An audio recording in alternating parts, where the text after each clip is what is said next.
Hey guys, welcome back to my channel and welcome to another cook with me. We are making shepherd's pies, so let's go ahead and get started. So I'm going to start by chopping up my potatoes. These are russet potatoes. They don't have to be super perfect. I actually like a little bit of skin in my potatoes, in my mashed potatoes, so I did leave a little bit on there. But you're going to chop them up as small as you can, just depending on how you make your mashed potatoes. We are making ours in the Instant Pot today, so I just chop them into kind of even little circles, and I'm putting them aside in a bowl because, like I mentioned, we're gonna be making them in the Instant Pot. If you have an Instant Pot and you've never made mashed potatoes in there before, honey, you are not living, because they are seriously the best whenever you make them in the Instant Pot. I had every intention of filming a clean with me video, but I wanted to put this one up really quickly because I'm actually rather sick right now. So that's why today is a cook with me rather than a clean with me video, but I will have one up as soon as I am feeling up to par. So we're going to toss these into the Instant Pot and cover them with water. You can add salt. I did add a little bit of salt in there. And you just want to cover it until it's right over the top of the potatoes. And we're going to seal the Instant Pot and put it on to cook for 10 minutes.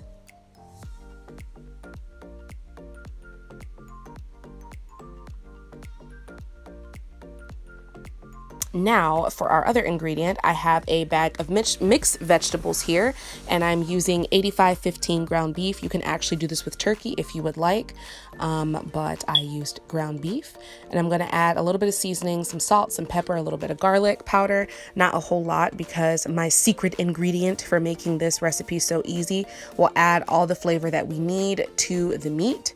So you're just going to go ahead and let your meat cook through and chop it up as finely as possible. And as soon as you are done, you can add your choice of a broth. I use a low sodium chicken broth just because that's really universal in my kitchen. And I'm going to let that cook for about 20 seconds.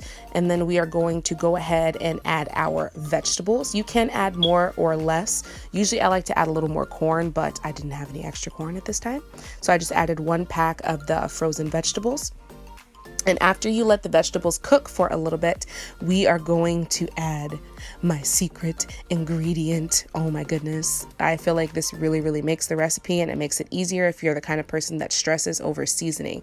So we're going to add a packet of beefy onion soup. Shout out to my mom that is in the background on FaceTime, because I FaceTime my mom like all day, every day. So you're going to add that pack of beefy onion soup and give it a good stir and let it cook for just a little bit. Then we're going to go ahead and pour it into a casserole dish. I'm using a big old glass one, and we're going to pack it down so everything is kind of leveled and even.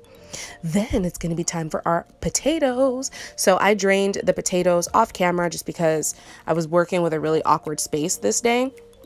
So I just popped them out of the Instant Pot and drained them into the sink. And if you do have a little bit of pressure left, which mine did, because I think it finished cooking under pressure like a minute before this, so you do have to release the pressure. Always make sure you release the pressure on your Instant Pot before you open it, unless you want to have a really big boo-boo and or blow up your house. So I released the pressure on there, and as soon as it is done coming down from pressure, I'm going to pop it open and I drain my potatoes in a strainer, and then we are going to mash them. So after I strained my potatoes, I'm going to put them into a bowl and add about 2 to 3 tablespoons of butter, I want to say. Y'all know I'll be eyeballing stuff, so don't come for me.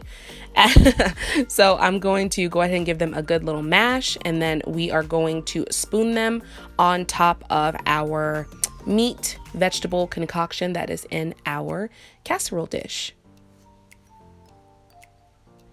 Now, I probably should have made a little more potato, but I was kind of in a hurry this day because it was crunch time. This is one of my late nights at the studio, which is kind of why I wanted to do this recipe, because my husband can cook, don't get me wrong. However, I like to try to be prepared because this dish will last us for dinner as well as the next day for his lunch. So I've kind of killed 2 birds with 1 stone. I don't have to worry about cooking him anything extra for his lunch or for myself or for Jace either. So it's just kind of one of those recipes that I love to make whenever I'm in a pinch and I need to make sure I have a lot of food. So after I spoon everything on to the meat mixture, if you're going to eat it right away, you can add your cheese on top already. Or if you're anything like me and you were not going to eat it right away, it is for later, you can add your cheese later. Now, I used a Monterey Jack cheddar blend. I believe it's like the Fiesta cheese blend that you get from Walmart. You can add whatever cheese you would like, but I did not even get me adding the cheese on camera because it was a late night and I forgot to tell my husband to record what the shepherd's pie looked like after he took it out of the oven, hence why I just have the pictures. So anyways, after I spoon all of the mashed potatoes on here, I'm going to seal it up with some tin foil and leave it out for a little bit till it cools off and then pop it in the refrigerator. And then all you got to do is have your husband and or child pop it in the oven. Well, if you have an older child, pop it in the oven, and there you have it. Thank you guys so much for the continued love and support. Don't forget to comment, like, and subscribe, and I'll see you in my next video. Bye.